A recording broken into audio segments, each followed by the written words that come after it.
I hit this issue today and here is the quick fix that solved it. If you're looking to verify your account on Wealthfront, follow these simple steps to get it done quickly. Step 1. Log into your Wealthfront account.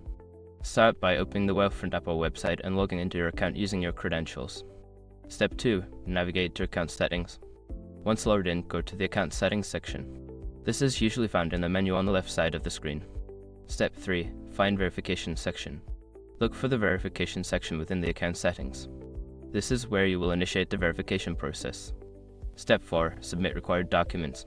Upload any necessary documents for verification, such as a government-issued ID or proof of address.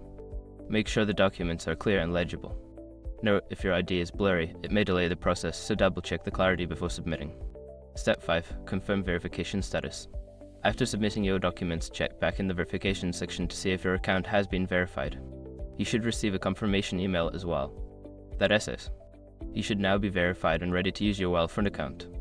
If you run into any issues, don't hesitate to reach out to customer support for assistance.